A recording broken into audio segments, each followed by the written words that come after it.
Magandang hapon po sa ating lahat. Magandang hapon naman. Kumusta kayo? Mabuti naman ako. Magandang hapon po. Tayo po ay nasa huling yugto ng ating serye sa Aklat ni Pedro. At ang sabi ng ilan, hi! At it's closing time. Alam niyo ho, hindi naman po pwede lahat ay walang pagtatapos. No? Meron talagang pagtatapos. Kung paano ang ilan ay gusto nang matapos ang kanilang kontrata at umuwi na, di ba? Ang iba naman ay naghahangad ng umabang contract at kung pwede lifetime na. Pero sa totoo, talagang may katapusan ang lahat. And it's closing time. At alam naman natin, ayon sa mga naisulat sa ibang bahagi ng Biblia, na yung huling panahon will be perilous time. Ngayon ang tanong, how can we live and grow during perilous time? How can we live and grow in our faith during times of severe trials, severe persecution? Okay.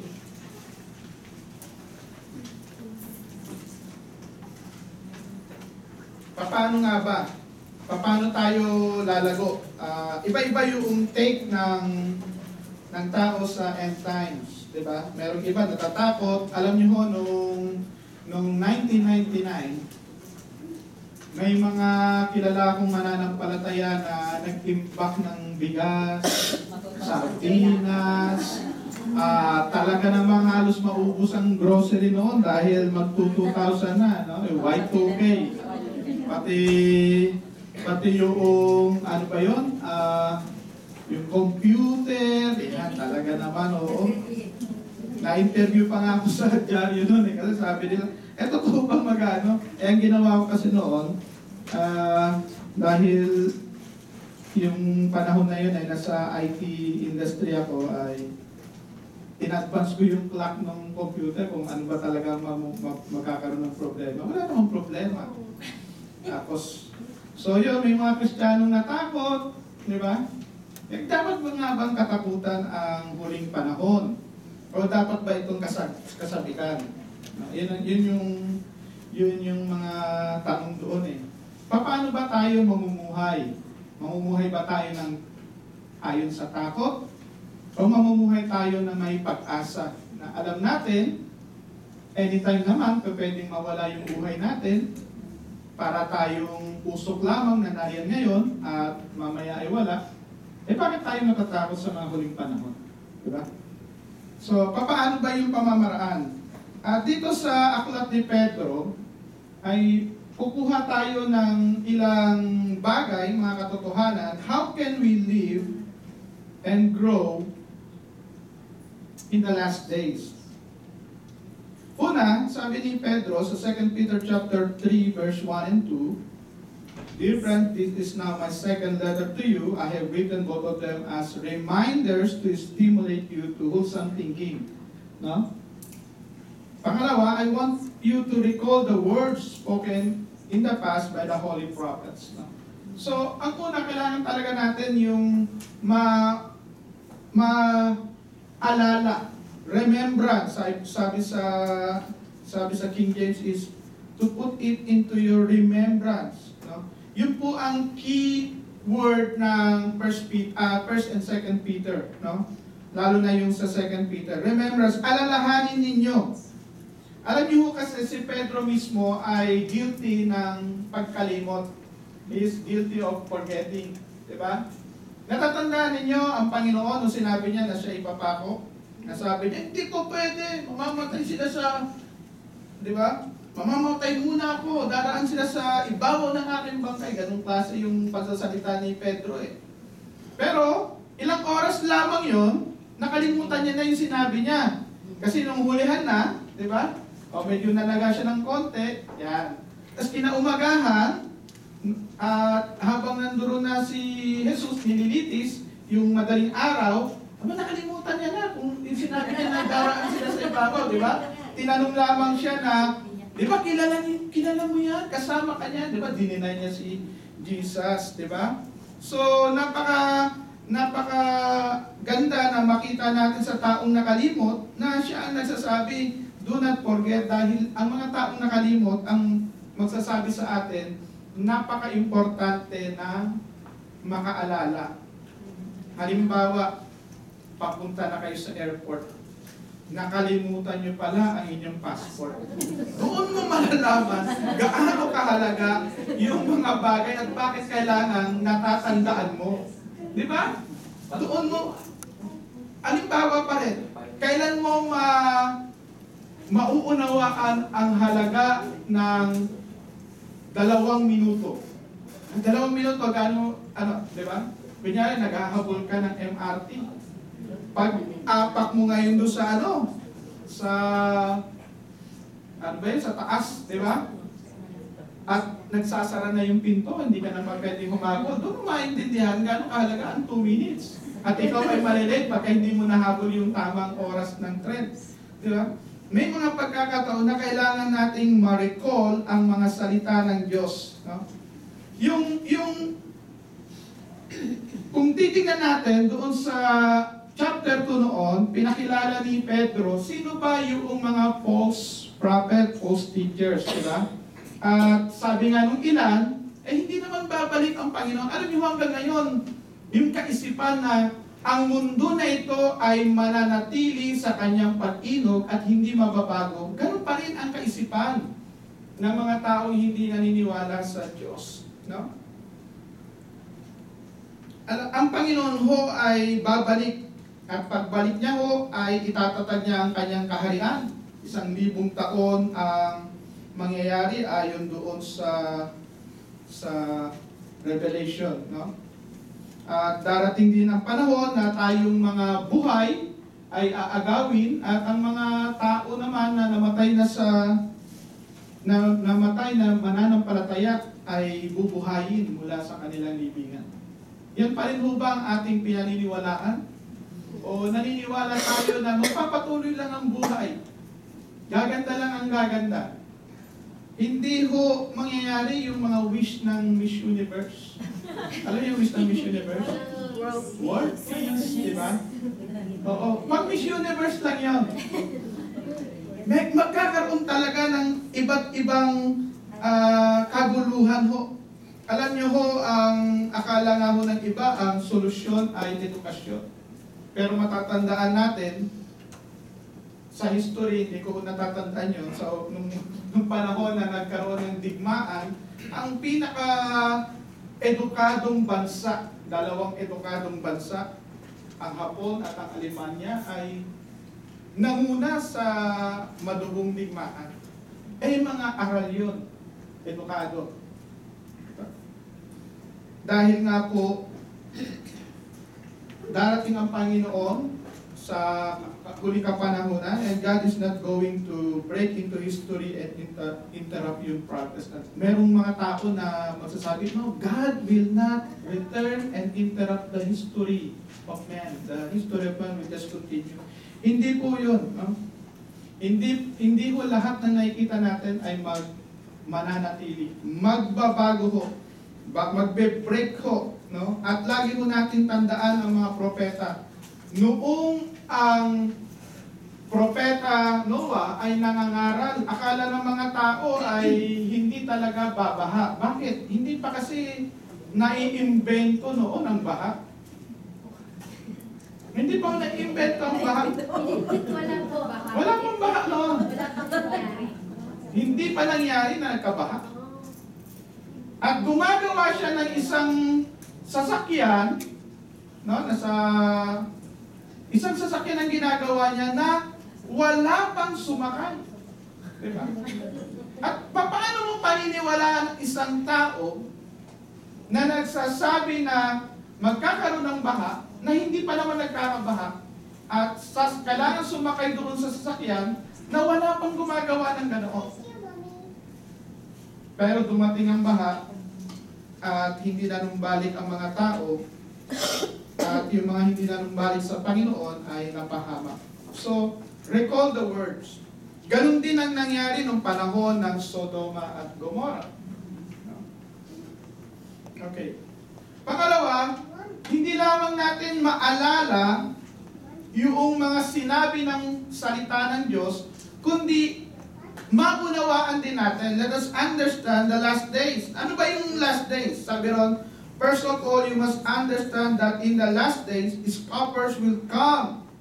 No? Maraming mapagtuya na darating.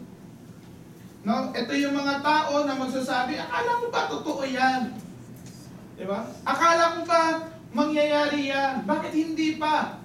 Bakit hindi pa dumarating si Jesus? Ayan, no, yung bagay na yan ay naisulat ilang taon pa lamang, ilang dekada pa lamang umaalis ang Panginoon. Meron ng mga manunuya, di ba? May mga tao na hindi naniniwala. Pero mga kapatid, mangyayari at mangyayari yon. Ganun din ang sinabi ni Jude dun sa kanyang aklat. Darating ang panahon ho yun. Darating ang panahon na magkakaroon nga ng mga manunuya. At lagi nilang hindi nila tatandaan ano ba yung ginawa ng Diyos. Ngayon ang tanong, tayo ba mananampalataya ay mananatiling mananampalataya kahit hindi natin nakikita na maaaring mangyari yun? Lalo na tayo na namumuhay dito sa medyo, sabi nila ay one of the top 5 nation na mapayapa, di ba? Sabi ngayon. Di ba? Sabi nila. Pero yung bang kalalagayan nitong bansa na ito ay parehas na kalalagayan sa lahat ng bansa. Paano ang mga mananampalataya na namumuhay sa Pakistan? Paano ang mananampalataya na namumuhay sa Syria? Paano ang mga mananampalataya na naroon sa Africa? Iba yung kanilang konteksto, di ba? No? So, iba-iba yun. At ang pinakamahirap nga ay yung payapa eh. Kasi pagka payapa ka, hindi ka naghahanda. Parang walang masamang mangyayari. Parang hindi darating ang Panginoon. Parang, bakit pa ko pa isipin yun? Ang ganda-ganda rito. Di ba?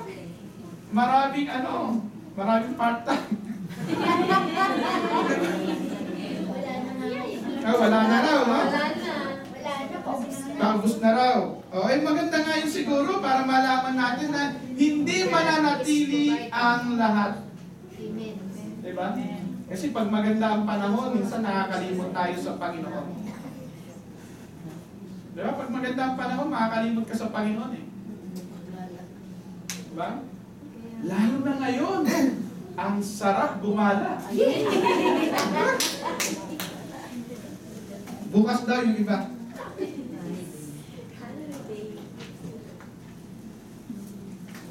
Lagi natin tatandaan that God judges sin in a time when men are confident that nothing is going to happen.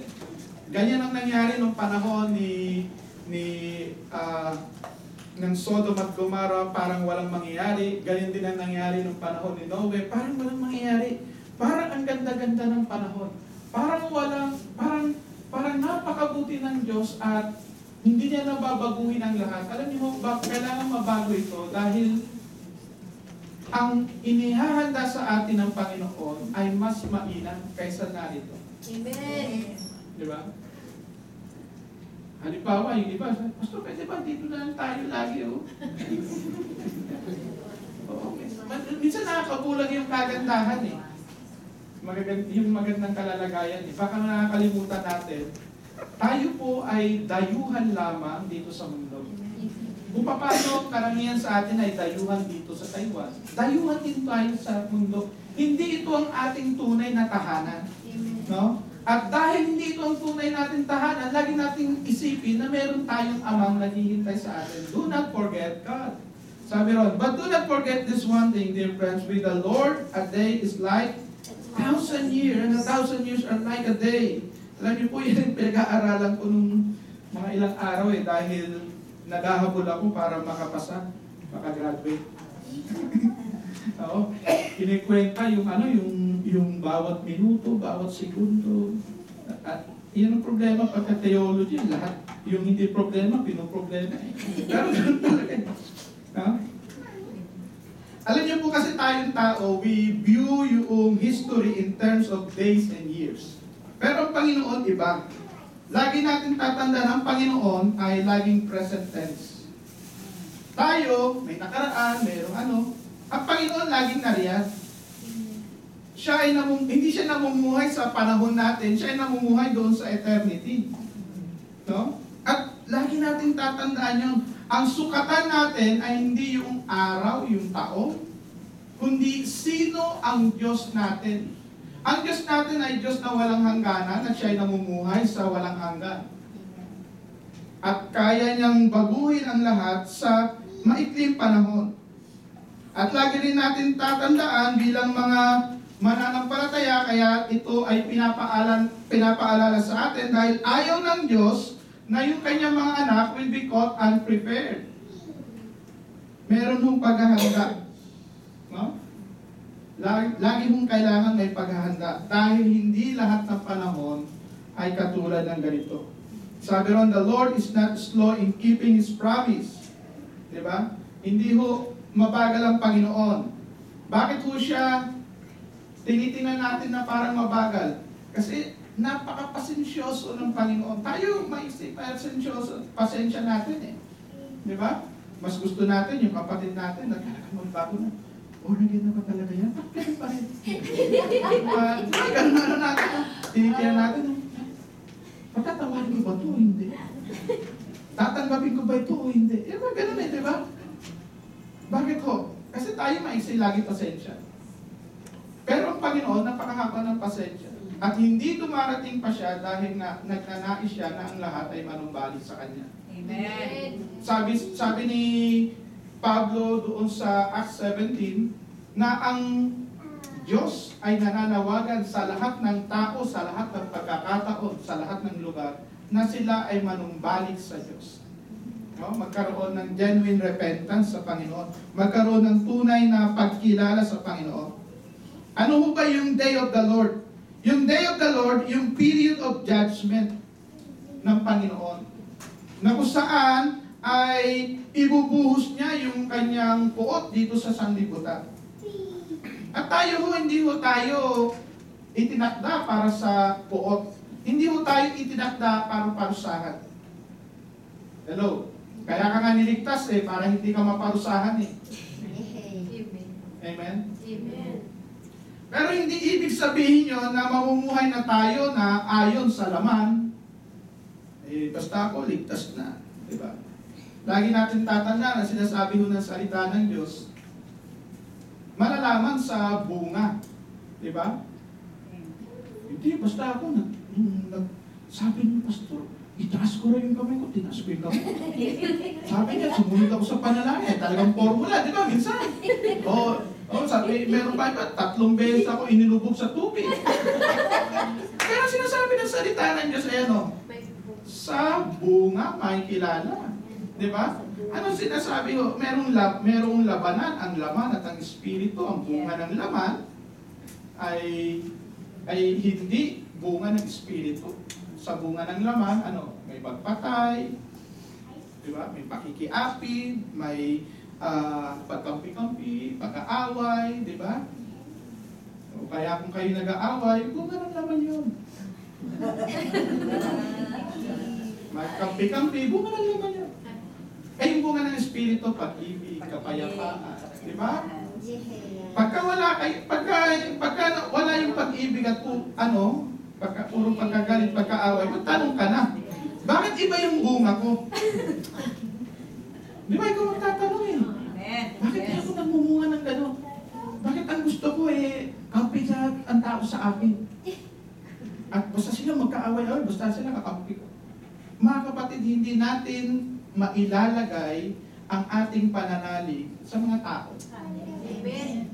Kung yan ay sa espiritu, mamumunga yan ng pag-ibig, mamumunga yan ng kapayapaan, no? Pagtatyaga, di ba? Mamumunga ka eh. At yun ho yung katotohanan po. Dahil yung santol, hindi talaga mamumunga ng okra. Ano ba gusto niyo? Ang layo, grabe naman yun. Ganun talaga kalayo yun. Kulay siya Ganun kalayo yun. So do not forget God. Darating ang Panginoon like a thief. The heavens will disappear with roar. The elements will be destroyed by fire. Masusunog ang lahat. Kahit itong sinasabing magandang building na ito, tutunawin ito, walang building, walang batong nakapatong ang mananatili. Tutunawin ang apoy. At yan po ang katotohanan na sinasabi ng salita ng Diyos. Kaya nga hindi po natin po pwedeng ilagay ang ating seguridad sa mga bagay sa sanlibutan. Dahil ang mga bagay sa sanlibutan ay mawawala. Lahat dito mawawala. Diba? Hindi lamang buhok ang nawawala. Hindi lamang ngipin ang nawawala. Diba? Lahat mawawala ho. So do not forget God. At kilalanin natin, sino ba yung Diyos na ito? At siya ba yung Diyos na nais tayong ipahamak o siya yung Diyos na nagmamahal sa atin at nais tayong ilagay sa mas mabuting kalalagayan? Maganda ho ang plano ng Diyos sa atin. I-renovate niya yung lahat sa sangnilikha. I-renovate ho ng Panginoon. Napakaganda ho ng plano ho sa atin. No? Hindi ho tayo tinakda para parusahan yung mga mananampalataya ang sinasabi ko po. Ngayon, kung hindi ka pa mananampalataya, nakikitalo ka lamang, panahon na para mag-repent ka, tanggapin mo ang Panginoon, at tunay kang manampalataya. No? Ano pa ba yung mga gawa ng laman, di ba? Marami yan eh. Kasama niya pagsamba sa Diyos, di ba? Pag gumagawa ka ng isang bagay na, pag sumasamba ka sa isang bagay na pumapalit sa Diyos, hindi lamang yung mga anito, hindi lamang yun. Ano mang bagay na ipinapalit mo sa Diyos na nagbibigay sa iyo ng kapayapaan, comfort, lahat ng bagay na yun na ipapalit mo sa Diyos, ay pwede mo rin masabing Diyos-Diyosan. Anything na ginagawa. Pag sinasabi, hindi ako makakapamuhay. Hindi magtutuloy yung buhay ko pag wala si BF ko. Nako! Totoo ba yun? Nung ipinanganak ka ba, nariyan siya? Ikaw, siya bang umiri sa iyo? Ganun ang... Di ba? Masyadong madrama yung buhay natin na para bang... Kaya pag inalisan ka parang wala na yung buhay. Mga kapatid, ang buhay ho natin ay ang Panginoon. Si Jesus Christ is the way, the truth, and the life. So ang buhay ho natin ay ang Panginoon. Yung iba, additional na lamang, palamuti na po pwedeng mawala. O yung iba, pwede ko na i-break. Huwag naman ganun. Sinasabi lang ho natin na wala dapat pumalit sa trono ng Panginoon. Amen ba ron? Wala ho. Kasi ganun eh. Yung iba talaga, akala nila kailangan para makomplete ka, meron kang kasama para masabi you complete me. Bakit? Walang ka ba? Wala ka bang kamay? Wala kang ano? Di ba? Ibig ko sabihin, pagka wala kang life, wala kang partner, walang ka. Hindi di ba? Kasi Pablo, itong isa sa mga apostol ng Panginoon, wala nang partner, pero complete daw siya. Di ba? Amen ba ron? Amen. Sabi ng mga dalaga, ay salamat. Pero talaga ang kukumpleto sa atin ay ang Panginoon. Amen. Yung mga ganon, additional na lang. Diba? At hindi ibig sabihin na wala yon ay hindi ka kumpleto. Ang pumupuno kasi sa atin ay ang Panginoon. Diba? At dahil doon, hindi natin nakakalimutan ang Panginoon, ang tanong, paano naman tayo mamumuhay? Lagi na labang inaalala natin ang Panginoon? Kung ikaw ay makadiyos, paano ka mamumuhay? Diba? Ang sabi ho ng salita ng Diyos, since everything will be destroyed in this way, what kind of people ought you to be? Dito na naman, nakikita natin ang Panginoon, ang lagi niyang punto ay sino ka? Who you are and whose you are. Kanino ka Ikaw ay pagmamayari ng Panginoon. Hindi ka mababang puri. Lagi mo natin tatandaan yan. Tayo ay mahalaga dahil tayo'y binayaran mismo ng buhay ng Panginoong Hesus. Napakahalaga ho natin at napakalaki ng pag-ibig ng Diyos sa atin at ibinigay niya ang kanyang buktong na anak upang ang sino mang manampalataya ay maligtas. Ganun ho tayo kalaki sa harapan ng Diyos. Ganun ho tayo kahalaga. At dahil doon, paano tayo mamumuhay? Ano sabi ho? Tayo ay mamuhay ng banal at maka-Diyos. Bakit ho? Kasi alam natin hindi mananatili ang mga bagay na ito. We are looking forward sa bagong mundo, bagong kalangitan. Iyon ho ang inihintay natin eh. Yun po ang pinananaligan natin. Yun po ang pinananampalatayaan natin. No? Kasi ang pananampalataya mo lamang ay narito sa lupa, karir natin, no? Pamilya natin, pag nawala ang mga bagay na yon, ano na ang buhay mo? Di ba? Pag sa kaibigan natin, sa asawa natin, di ba? So wag ho maitali ang buhay ho natin doon. Amen po ba ron? Amen. We are looking forward sa pagbabalik ng Panginoon. No? Ano sabi pa huro sa verse 13? In keeping with His promise, we are looking forward to a new heaven and a new earth, the home of righteousness. Yun po ang hinahintay natin. Alam ko, ang iba naman sa inyo ay talagang looking forward na makauwi sa Pilipinas. Di ba? Meron kayong new house and new family siguro. O wala na yung family. Pero mga kapatid, nawa, wag ho nating alisin ang ating paningin doon sa talagang goal natin as mananampalataya. Babaguhin ng Panginoon ang lahat. Ito yung dahilan bakit ang mga mananampalataya nung una, kahit nung panahon na sila ay hinuhuli, pinapatay, ay patuloy yung nagiging matapat. Patuloy yung naglilingkod.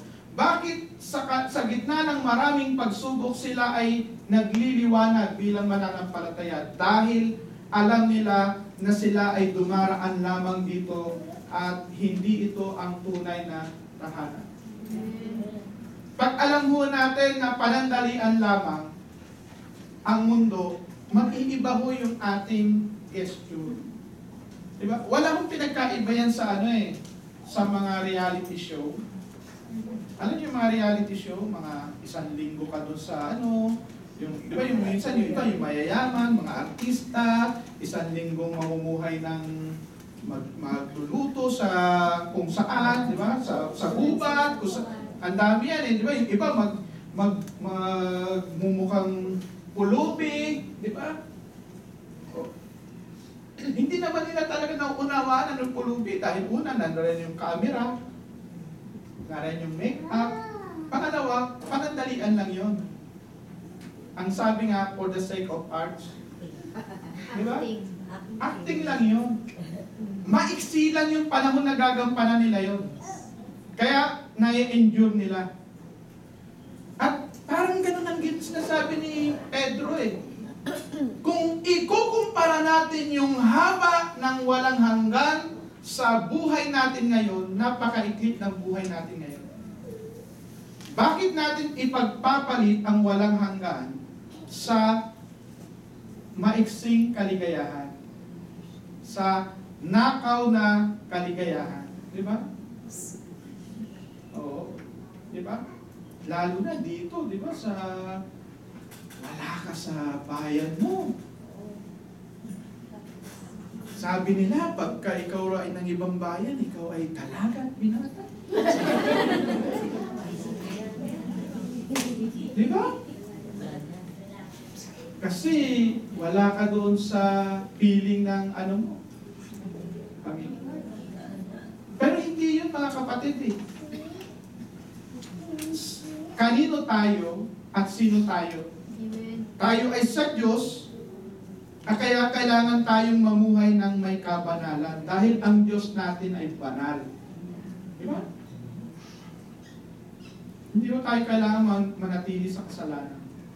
Nilinis tayo ng Panginoon. Pinatawad tayo. Yan ho ay biyaya ng Panginoon. At pinagkalooban tayo ng banal na Espiritu para mamuhay tayong may kabanalan. Lahat, all things pertaining to godliness ay ipinigay sa atin ng Panginoon. Di ba? Yun ang sinabi ni Pedro. Di ba? All things pertaining to this life and godliness, ibinigay sa atin ng Panginoon. Ibig sabihin yung kakayanang mamuhay ng banal at maka-Diyos ay pinagkaloob sa atin. At bilang mananampalataya, ito po yung ating blessed assurance. At yung blessed assurance na yon will help us to keep clean and to be faithful to do our work until Jesus comes. Magkakaroon po tayo ng effort to be found spotless, blameless, and at peace with Him. Hindi ho lisensya na tayo'y naligtas sa biyaya ng Diyos para tayo'y magkasala. Hindi ho lisensya yun. Lahat naman tao'y nagkakasala. Tapos ikukuto pa yung 1 John 1:8. Mga kapatid, talagang nangyari na yun. Pero huwag mong gawing lisensya. No? Matakot ho tayo sa Diyos. Hello? Yes. Matakot po tayo sa Diyos. Dahil darating ang araw, haharap tayo sa Kanya. Darating ang araw na ikaw at ako ay haharap sa Diyos. At ang Diyos na pinaglilingkuran natin ay walang natatago. Alam niya yung laman ng puso natin, ang mga motibo natin. Alam niya yung ginawa natin. Talo pa niya ang Taiwan. Ang Taiwan, maraming CCTV, pero may mga lugar na walang CCTV. Ang Diyos alam lahat. Amen. Amen ba ron? Kaya mamuhay ho tayo na nananabik at alam natin na yung kalalagyan ho natin ay mas maganda. No? Kaya nga ho, patuloy ho tayo na, ang sabi ron, be on your guard. Yun ba yun? Hindi pala gumana kanina. Sorry.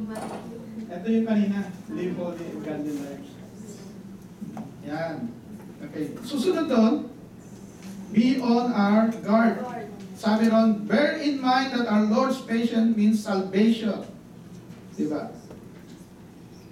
Yung kung bakit ang haba ng pasensya ng Panginoon ay para tayo maligtas. Bakit ang haba ng pasensya ng Panginoon? Nakuha natin, mga kapatid? Sino ang mahaba ang pasensya? Ang Panginoon. Tayo yung mga anak ng Diyos. No? Kumusta yung pasensya natin? Talagang maiksi, no? So, nawa yung pasensya ng Panginoon mamana natin bilang spiritual DNA natin. Para saan? Sa ikaliligtas din ng mga tao. Okay. At dahil doon, sabi sa verse 17, therefore, dear friends, since you already know this, be on your guard. Dito pinapakita ni Pedro na yung delay sa program ng God ay hindi ibig sabihin na siya ay talagang mabagal, kundi talagang nagmamahal. Ang Diyos ho hindi mabagal. Nagmahal lang. Amen? Amen. Nagmamahal lang siya. Minamahal niya ang mga tao. Ang haba ng pasensya ng Panginoon. Alam niyo tayo minsan talaga napakaisi ng pasensya natin. Hindi lang tayo minsan makamayan, galit na tayo. Bakit hindi ka nag-PM sa akin, kapatid? Ang ganda-ganda ng picture ko, hindi mo nilike.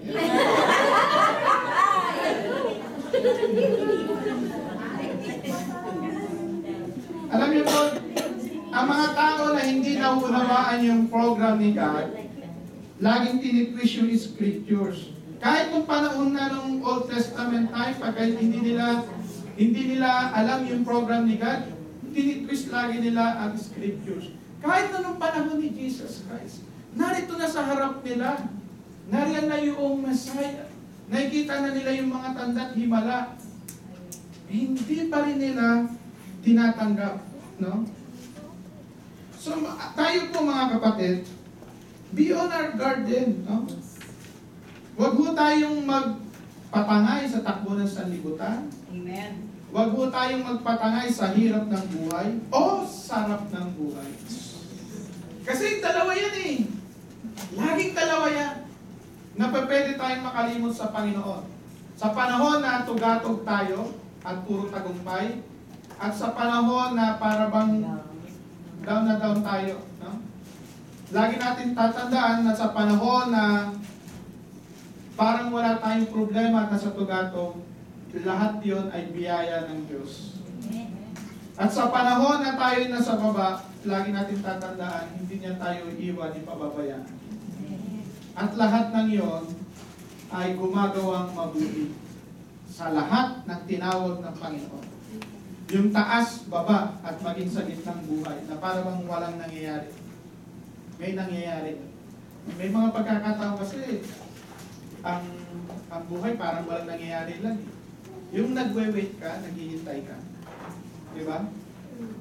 Ano ba ako? Should I stay or should I go now? Di ba? Mga ganun. Alam niya? Uuwi ba ako o mananatili? Di ba? Itutuloy ko ba ang kontrata ko o hindi? Yung mga ganung klase, nagtatanong ka na. Be on our guard. Para hindi ho tayo matangay ng error ho.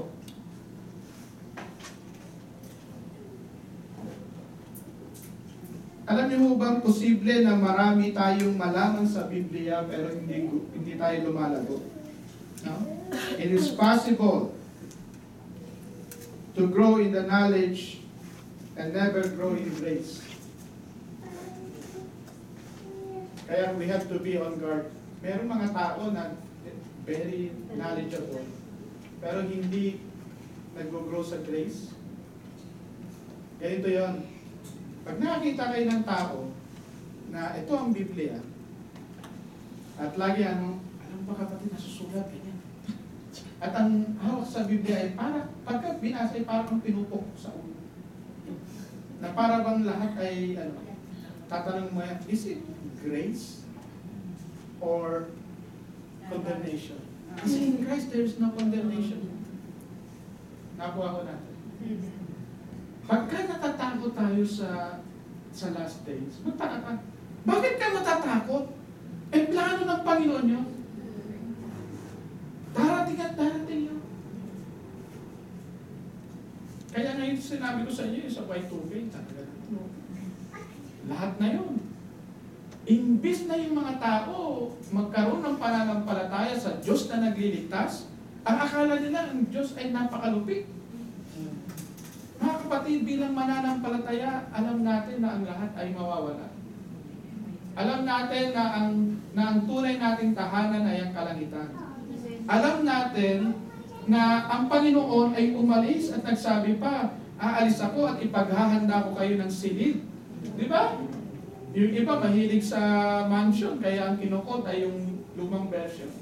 Kaya naman, mansion man o room, ibig sabihin yun, may place tayo sa heaven. Amen. May place tayo sa Panginoon. At bakit tayo matatakot doon? Bakit tayo matatakot? Diba? So be on our guard. No? Dahil maraming tao na gustong tanggalin tayo sa very secure position na inilagay sa atin ng Panginoon. Pagkatapos nyo, ano pang gagawin ho natin? Let us grow in the grace and knowledge. Let us grow in the grace and knowledge. Bakit to? Alam nyo bakit kailangan yung knowledge and grace magkasama? Dahil nga may mga tao na maaaring nag-grow sa knowledge pero hindi nag-grow sa grace. How we uses yung salita ng Diyos. Paano natin ginagamit yung mga salita ng Diyos? Ito ba ay para ipakita gaano kasama ang tao o gaano kabuti ang Diyos? Alam naman natin lahat ay nagkasala, wala nang nakaabot doon. At ang kabayaran ng kasalanan ay kamatayan. Pero hindi ko natapos doon. Ang regalo ng Diyos ay buhay na walang hanggan sa pamamagitan ni Jesus. Yun mo yung biyaya. We grow in the knowledge and in the grace. Grow in the grace and knowledge of our Lord and Savior Jesus Christ. Para tayo mamuhay sa huling araw, kailangan mas kilala natin ang ating Panginoon. Mas pinagkakatiwalaan natin ang katapatan ng Diyos. Amen. Dahil kahit na nung panahon pa nung una, pinakita niya, basta ikaw ay sa Kanya, ililigtas ka niya. Padadalhan ka ng propeta, padadalhan ka ng anghel kung kailangan.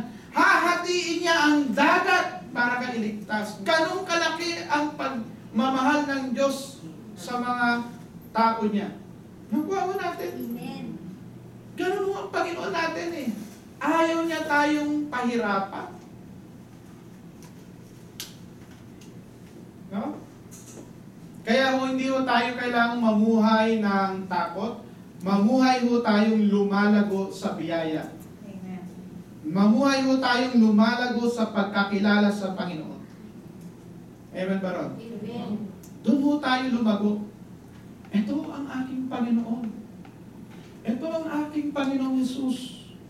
Na sa panahon na ako ay may doubt, ako'y pinuntahan niya, pinakita niya ang butas ng kanyang kamay, hindi niya ako pinagalitan, ang sinabi lamang niya, gusto mong maniwala talaga, isuot mo yung daliri.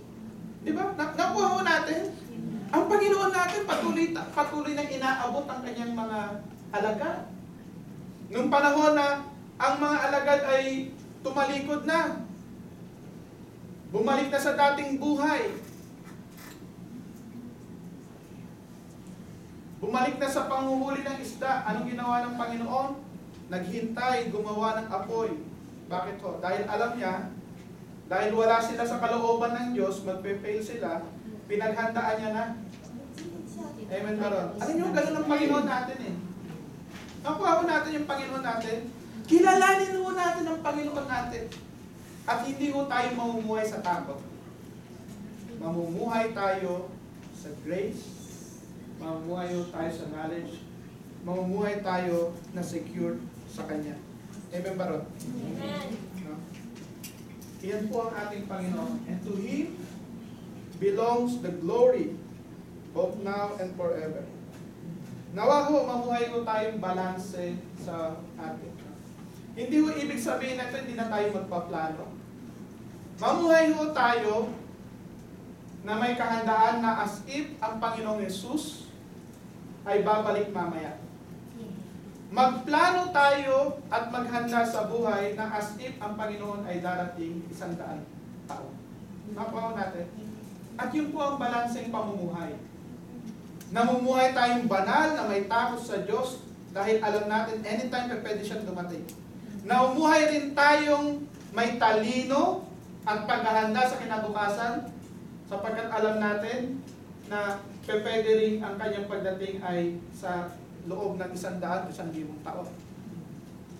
Yun po ang pamumuhay na tayo po ay namumuhay sa biyaya, namumuhay ho sa grasya, namumuhay ho sa pagkakilala sa Panginoon.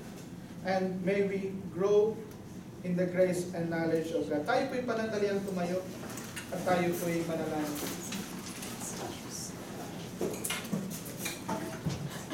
Lord, we thank you, O God. We glorify your name.